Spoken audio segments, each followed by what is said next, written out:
DeversiFi's vision today, as we've articulated it and started to say through all of our public messaging, is to help you make the most of DeFi. Access decentralized finance, trade, swap, transfer funds without paying fees, and making it as accessible as possible. So essentially unleashing the power of decentralized finance or open finance to everyone, not just the rich, not just those who can understand it technically, but start to make it accessible for the whole world.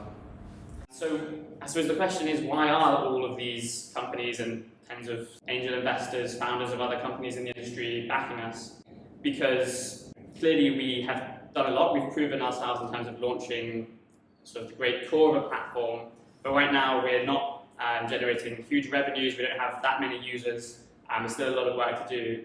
And I think what they all sort of saw was, first of all, we've got a solid base now. So we do have now reliable, high-performing infrastructure. We have a native matching engine, we have a web app, we have a beta of a mobile app launched. We've had 5,000 to 10,000 users and $500 million of trading volume go through the platform since we launched. And now we have a team of 19 who genuinely have all the skills we need to innovate fast. We have launched one of the earliest sort of scalable DeFi solutions on Ethereum and spoken about by founders of industry, well-respected people in the industry, and we have the seeds of healthy user adoption and revenue growth. The base that we have, and now the breathing room with a good team and good funding in the heart of sort of this industry, gives us the potential to really deliver something special and to build something that's going to change sort of many more people's lives other than just people who are already in this industry. And that's really the key to this, which is that we're at the start of kind of a transition now where over the last few years, cryptocurrencies and DeFi have sort of proven themselves with early adopters, but really it is still just very much the early adopters. So 500,000 people maybe who are using most of these applications that we've heard of, like Uniswap and Aave, and even Ethereum. And we're now at this point where the industry needs to cross the chasm to more mainstream users. There's a big difference between what early adopters want and what mainstream adopters want. So early adopters are happy putting up with bugs, they're happy paying lots for transactions because they genuinely find the technology exciting, they want to be part of that early movement. But mainstream users are not going to do that. They're going to be put off by friction, they want a consistent user experience. It has to really make sense to them and connect with them in terms of the value proposition.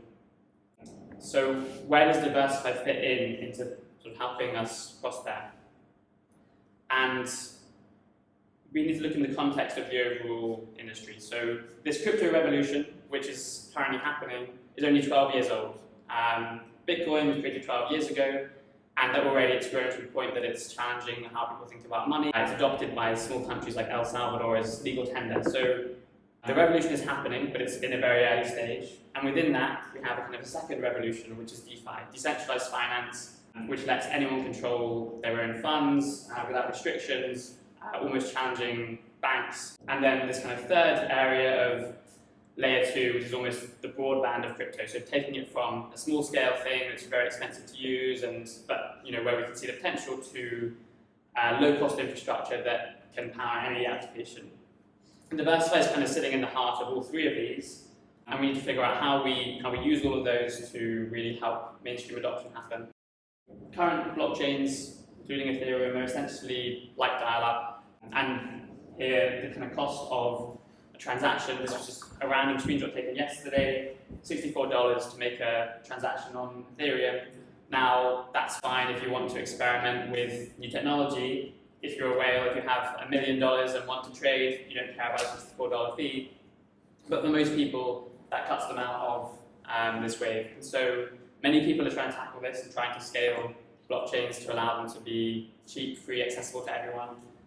It's kind of a list here of currently live layer 2 solutions, sort of 1.5 years into building, and DeversiFi is clearly there. And there are several others taking different approaches. Some are building sort of less, sort of still slightly expensive solutions, but cheaper than mainnet, and others are building very specific scaling solutions like DeversiFi, which cut you down to a smaller number of actions you can take as a user, but make it almost free to do that. And the end goal really here is that 7 billion people can access decentralized finance and crypto, not just 500,000. And everyone can therefore become part of this movement that's happening that will give them freedom over their money. We can see that we have a kind of unique potential at this point to really help that adoption of 7 billion people happen for DeFi. It's proven its use case, but too much of what's happening in the industry is focused still on the early adopters.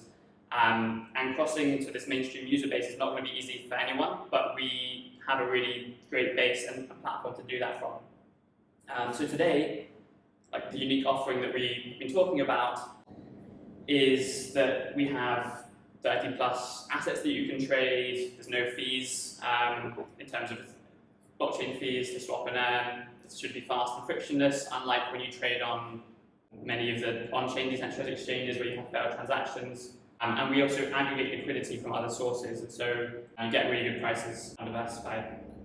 And then uniquely compared to any centralized exchanges, for example, you connect your own wallet, it's secure, self-custody. But that sort of proposition really is also our proposition for early adopters.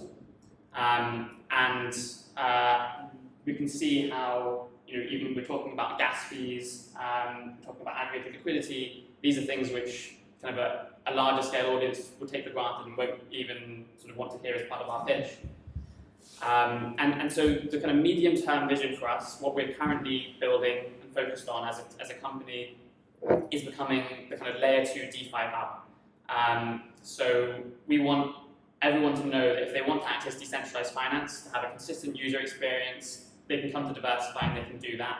It'll be easy, it'll be secure, and they'll have all the tools they need to have their financial freedom and become part of the DeFi movement. What that means for us at the moment is trying to be like the top centralized exchanges, so easy and consistent user experience and low cost, accessible without transaction frictions, but also to be like the fast-growing protocols which are on Ethereum. You can connect your own wallet, and MetaMask Ledger you have full control over. You get the guarantees of security which are inherited via the way that DeversiFi is built with Starkware to scale and have the full security of the blockchain.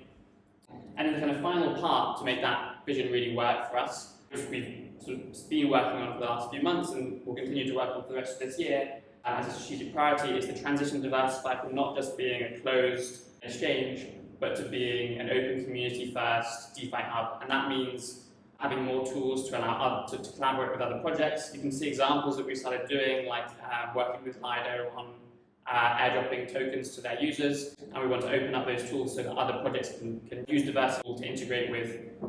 We're launching AMMs for similar reasons to help bootstrap liquidity and make the system more open rather than us being responsible for providing liquidity. And a big change that's going to help us do that is the launch of StarkNet, which is one of Starkware's big projects. StarkNet will be a permissionless, decentralized CK rollup, which we will eventually migrate to, and that will allow us to interoperate with lots of other projects in a very seamless way.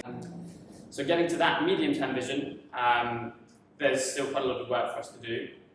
And this is kind of what I see as the DeversiFi stack. So we started off fully focused on our scalability engine, kind of bottom layer of what we built. It's based on Ethereum, using StarkX Validium, which is kind of the scaling technology, and with the DeversiFi protocol, here I'm really referring to kind of our core back-end user and order management system. And that was the first thing we built. That was a technological first, but it doesn't on its own bring us any users. It sort of clearly demonstrates the way for future sort of projects and for the industry, but to really make it work, there's a lot more we needed to build on top of that. Here I refer to it as the app. So the functionality we started with was trading. We've also added transfers and started to add yield opportunities, i.e. earning interest for users. Those are kind of the core functionalities that we need to provide. To also then make this usable, we need to work more on accessibility, better user experience. We're in the process of building bridges, we're also in the process of, and allowing people to onboard directly with fiat, i.e. dollars and euros and pounds. And then on the liquidity side, we need to make it possible for people to actually trade a wide range of assets. We have our matching engine, we have aggregation of liquidity, but both of these limit us in the number of assets we can add. And that's why we've also added AMM pools, which is clearly kind of the biggest project right now, to really allow us to not just have 30 tokens on DeversiFi, but get to the point where we can have hundreds or thousands. I think once we can build all these components, we really have a very, very strong core for delivering value proposition of genuinely being able to say to a customer, they can do anything they want to do in DeFi through us. So then we come to the actual experience of what the user will have. And this is still a work in progress. Desktop has always been our kind of primary starting point. We've just started to move into mobile. I think it's going to be, to me, that's the natural direction for where we're going. It's like a great start. But we also need to think about our API, which is not optimized. And longer term, we'll also be working more with third-party apps. So we've now, in the last few weeks, signed 2 agreements with third-party apps that are going to build on top of DeversiFi's APIs. They won't directly be using our desktop or mobile app. They'll be coming through and integrating with everything that we're building. And then on top of that experience, we have the narrative. So how do we actually then make it exciting and make people understand what we've built? And to get that right, we need a really strong story that we communicate out externally. We need to build a community of advocates, users, and sort of token holders who broadcast that story and help communicate it. Build strong channels to bring people to us, and build up a strong brand. And again, I've marked all of those as in progress. I think we're making good strides and been thinking about those things a lot, but still, you can see generally here, we're weakest at this top sort of layer at the moment and strongest at this bottom layer. And we need to start to fill all of this out to really fulfill the potential of what we're building. So in terms of then where DeversiFi will be in 3 years, what our long-term vision is, if we really wanted to cross that chasm to mainstream users, DeversiFi has the potential to be a DeFi what Coinbase was for crypto, i.e. Coinbase has become the entry point for people to first be part of this sort of older movement of people actually just holding their own money and controlling their funds. But decentralized finance is actually, in a way, going to liberate more people. It can be a replacement for banking. And from the position we're in now, very early in DeFi, in layer 2, and in crypto, we have the potential to do that same thing. And so to onboard millions, billions of people eventually into using decentralized finance. And to be a DeFi platform that can completely replace a bank account. So longer term, you see people with a mobile app where they hold their crypto, they can spend it anywhere. It's always earning interest via DeFi yields. They can transfer it to others freely. I think it's very likely that we will see in the next few years governments start to launch digital currencies on blockchains. The European Union has confirmed there will be a digital euro, but it could take up to 8 years. The UK has started to work on a group to launch a digital pound. China's already launching a digital yuan.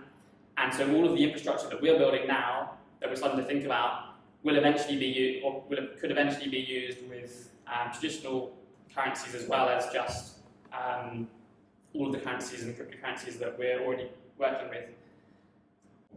I think it's likely that we'll be mobile first, borderless, have native portfolio management for investment swapping and exchanges, free payments, a very accessible brand that works for that large audience, and a powerful community of users and evangelists who will really be part of helping to onboard more users into it, and to become sort of an open infrastructure that can power not just us but other wallet applications.